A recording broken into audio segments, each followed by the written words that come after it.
जब सिस्टम किसी नौकरी की नोटिफिकेशन जारी करता है तो उन पेपर के डार्क ब्लैक अक्षर में हमें सब दिख जाता है कि इसमें सब कुछ काला ही होगा। अब तो ऐसा लगता है कि नोटिफिकेशन भी काले मन से ही निकाली जाती है। स्टूडेंट से एग्ज़ाम करवाने के नाम पर फ़ी वसूल की जाती है और फिर ना तो कोई वो एग्ज़ाम होता है और ना ही एग्ज़ाम पे चर्चा होती है, और हम स्टूडेंट के पास रह जाता है तो सिर्फ वही काले अक्षर।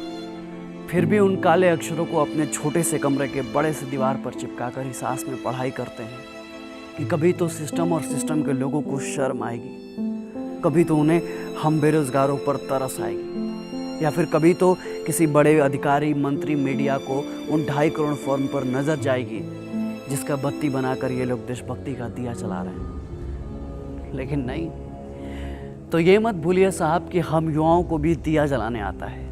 बत्ती को मसाल बनाने के औकात हम युवा भी रखते हैं, और जिस दिन उस मशाल को लेकर देश का युवा सड़क पर उतर गया ना, आपके काले मन और काले अक्षर का हिसाब किताब बराबर कर दिया जाएगा।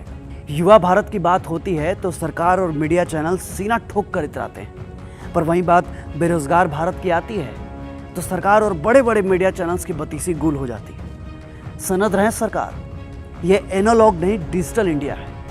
यहाँ लाइक और डिसलाइक दोनों एक ही अंगूठे से दिया जाता है। कलम पर राजनीति मत कीजिए, स्याही को स्याही रहने दीजिए, उसको खून बनने पर मजबूर मत कीजिए, वरना इस बार सड़क पर भ्रांति नहीं संपूर्ण क्रांति आ जाएगी। लोकसभा चुनाव के पहले एनटीपीसी और रेलवे की वैकेंसी की घोषणा हुई, 2.5 करोड़ से ज्यादा फॉर्म फिलअप किए गए, पैसे भी लिए गए, लेकिन ऐसा कुछ भी नहीं बताया गया कि अब हम आगे क्या करें। लोकसभा के चुनाव भी फटाक से कर लिए जा रहे हैं और उसका रिजल्ट भी एकदम फिक्स डेट फिक्स टाइम पे आ रहा है। राज्यों में सरकार बनाने के लिए विधायक भी सेट हो जा रहा है। साला सिर्फ एग्जाम कंडक्ट करने वाली संस्था सेट नहीं हो पा रही है। कमाल है साहब। क्या एसएससी सीजीएल वालों की जिंदगी में सिर्फ पीटी या मेंस है, या कोई फाइनल रिजल्ट भी है? उनका कोई भविष्य भी है, या फिर सिर्फ चोचलेबाजी है? एक स्टूडेंट आपसे ये पूछता है कि आखिर कब तक सरकार और सरकारी आयोग हमारी जलती हुई जवानी को झुलसाते रहेंगे? आखिर कब तक हमारे जज्बातों को दरकिनार किया जाता रहेगा? आखिर कब तक हम अपने कैरियर को बनाने की जिद कैरी करते रहेंगे? 2017 वाला भी एसएससी का रिजल्ट अटका पड़ा है। 2018-19 का तो छोड़ ही दीजिए। आरआरबी वालों का भी कोई पता नहीं है, और ये एनटीपीसी वाले भी हिमालय की गोद में समाधि ले चुके हैं। तो ऐसे में हम स्टूडेंट क्या करें? किससे कहें, कहाँ जाएं? कमजोर क्या आपको सिर्फ रेलवे और एसएससी वाले ही मिले? तो चेयरमैन साहब याद रखिएगा, आपके चेयर के चक्के को खिसकते अब देर नहीं लगेगी। इनसे कोई सवाल पूछो तो कहते हैं कि कोरोना है इसलिए लेट हो रहा है। अच्छी चांदी काट रहे हैं आप, वो भी कोरोना के नाम पर। जब नीट और जेई के एग्जाम कराते हैं तो आपका कोरोना गायब हो जाता है। जब बीएड एंट्रेंस एग्जाम में सोशल डिस्टेंस की धज्जियां उड़वाते हैं तो आपका कोरोना क्वारंटीन हो जाता है। लेकिन बात जब हम अपने रिजल्ट की करते हैं तो कोरोना आ जाता है। सही चल रहा है, सही चल रहा है, लेकिन गलत ना हमारे साथ हो रहा है, और इस गलत का सही जवाब तो देना पड़ेगा आपको। देखिए साहब, हर चीज की ना एक लिमिट होती है। पेशेंस का भी पेशेंस होता है, और अब ना लिमिट भी लिमिट क्रॉस कर चुका है। इस देश का युवा चोट से ज्यादा वोट को प्रेफरेंस देता है, और जिस दिन अपने इंडेक्स फिंगर से ईवीएम पर प्रेस कर दिया ना, तो आपका बिका हुआ प्रेस भी कहीं का नहीं रह जाएगा। और मीडिया वालों की क्या बात करें साहब, वो तो शर्म को हॉर्लिक्स और ग्लूकोन डी में मिला के पी गए हैं।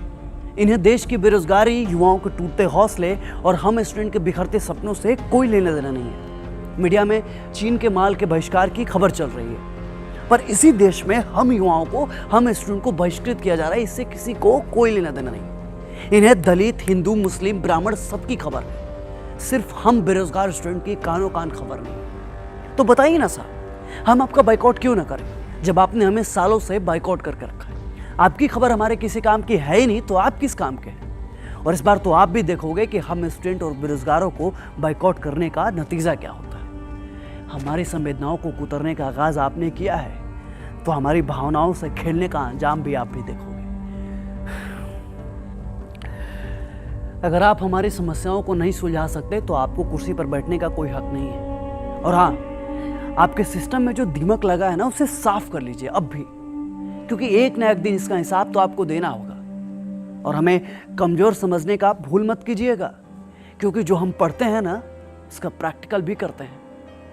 हमें अपने अधिकारों को छीनने पे मजबूर मत कीजिए, क्योंकि हमें लोकतंत्र भी अच्छे से आता है और क्रांति भी। याद रखिएगा, जिस दिन देश का युवा पढ़ाई लिखाई छोड़ क्रांति पे उतर गया ना, आपके लिए बहुत मुश्किल हो जाएगी। सिस्टम की कुर्सी चरमरा जाएगी आपकी। और ये मत भूलिए कि लोकतंत्र में सत्ता का नशा ज्यादा दिन तक नहीं रहता, क्योंकि जो लोक है वही तंत्र है। क्यों तरसता है तू बंदे, जल्द ही बदलेगा मंजर। झांक ले तू एक दफा बस दिल से अपने दिल के।